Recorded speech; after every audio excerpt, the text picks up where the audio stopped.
Dərs. Sınıf rastla tramvay bulğaşqa Totoğa haqiqatan başqaça tuyuldu. Arqadala Totoğa yana bir qatam haqiqatan başqaça tuyulğını sınıfdaki o'rinlar bo'ldi.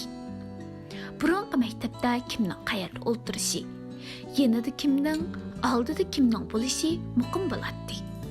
Ammo bu maktabda bolalar shu kungi kayfiyatga va ahvolga asosan har kun o'zi yaxshi ko'rgan o'rinni ixtiyoriy tanlab olsa bo'ladi. Toto birozagacha boshqa turib o'ylandi. Yana atrofiga sapsilib, atigan o'zidan keyin kirgan qizning endi o'ltirishini qaror qildi.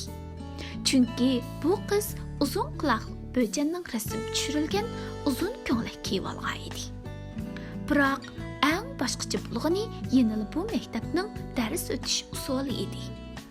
Odatdagi maktablarning hammasi soatni asos qilib tartib bo'yicha dars o'tadi. Masalan, birinchi soatlik dars til adabiyot bo'lsa, til adabiyotni, ikkinchi soatlik dars hisob bo'lsa, hisobni o'tadi. Ammo bu maktabda bo'lsa, butunlay boshqacha edi. Birinchi soatlik dars boshlanganda muallim shu kun o'tmoqchi bo'lgan hamma darsni, ya'ni har bir soatlik darsda o'tmoqchi bo'lgan barliq muhim nuqtalarni doskaga yozib, liqqita to'ldirib o'tadi. Undan keyin "Amsa darsimiz boshlandi.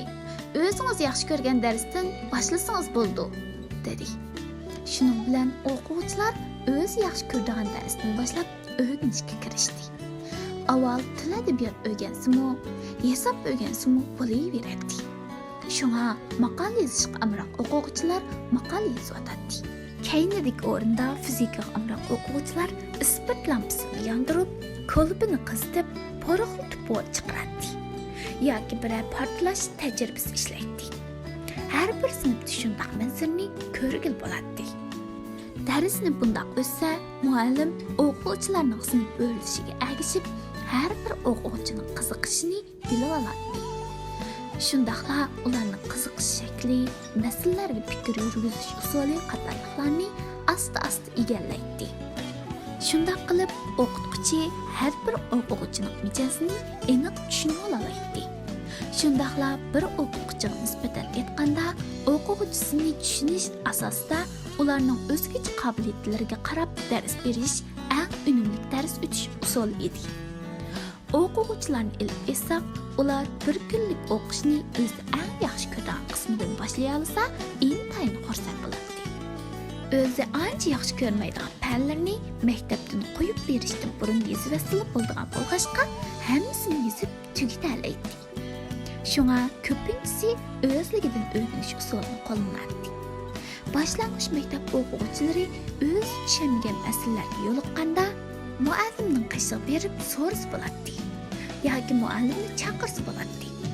Muallim toki bolalar tushungicha savrchanlik bilan tushuntirib, andin bir necha misol ishlatadi. Shunday qilib, ular yangicha o'zligidan o'rganish jarayonini boshlaydi.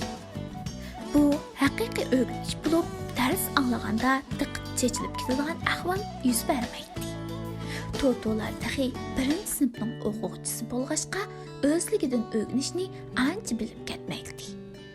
Ammo qandaqli bo'lsin, o'zi yaxshi ko'rgan qismdan boshlab o'rgansa bo'ladi. Bu jihatda o'zgarish bo'lmaydi. Ba'zilar katagani yoziqini o'rgansa, ba'zilar rasm chizib, ba'zilar kitob o'qiydi.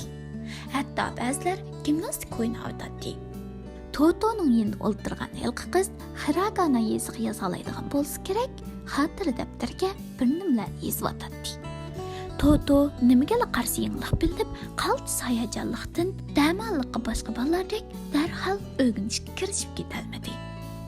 Shu chaqda Totoning keyindagi o'rinda o'ltirgan o'g'il bola o'rnidan turib, do'stga tarafga qarab maqdi. U xotira daftarini tutib olgan bo'lib, qarmoqqa muallimning yoniga bormoqchiday qiladi. Muallim shu chaqda do'stga yendik o'rinda bir o'quvchiga nimalardir tushuntirib o'tadi. Toto bu o'g'il bolaning manqan turqini ko'rib, u yoq bu yoqqa qarashini darhol to'xtatdi-da, qo'li bilan inigini tiragancha bu o'g'il bolaga sal soldi. U bola manqan chaqda putini so'raydi. Her bir chamdamda bütün bedeni qattiq iqanglaydi. Başta Toto uni atay shundoq qilyotidi deb o'ylab qoldi. Ammo birdan qargandan keyin uning atay shundoq bo'lib olgan bo'lmasdan, balki aslida shundoq ekanligini bildi. O'g'il bola o'z o'rnidan qaytadigan chaqdimi, Toto yanala engikini yo'ligan peti uninga qaradi. Darvaqa ikkisining ko'zlari uchrashib qoldi. O'g'il bola Totoga do'stona kulimsirab edi, Toto uningga kulib qo'ydi. O'g'il bola o'z o'rniga kelib o'ltirdi. U o'ltirgan chaqdimi, boshqa bolalar qaraganda qiynaladi.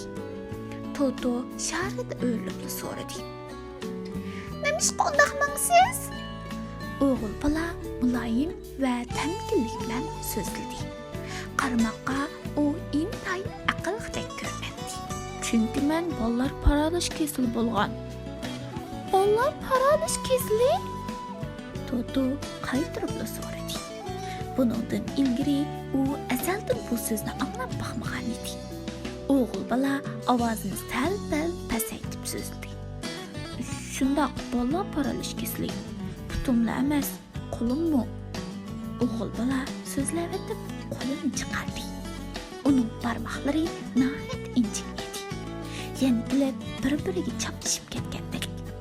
Shaklimi to'lg'inib qolgandek turardi. Toto uning qo'liga qarab, ansizlik ichida "Davolab saqaytib qolamdi ekan?" deb so'radi. O'g'il bola jimib qoldi. Toto ichida "Men xato gap qilib qo'ydim-ku deyman" deb o'ylab ixtiyorsiz o'ksin qoldi. O'g'il bola nayt uchuq yurib qoldi. "Mening ismim Yamamoto Yasuaki. Sizning-chi?" deb so'radi. Toto u bolaning so'zini anglab, xushallikdan unga javob berdi. "Mening ismim Toto." Bu Yamamoto Yasuaki bilan Totoning do'stligining boshlanishi edi. Illiq quyosh nuri tramvayga tushib, tramvayning ichi azroq isib qoldi. Biri derizini ichib edi, salqin bahor shamli tramvayga kirib, bolalarning chochlarini xuddi shamol bilan billa naqsha etayotgandek yaltinishga boshladi. Totoning tramvay maktabdagi tunji kuni mushundaq illiqlik ichida boshlandi.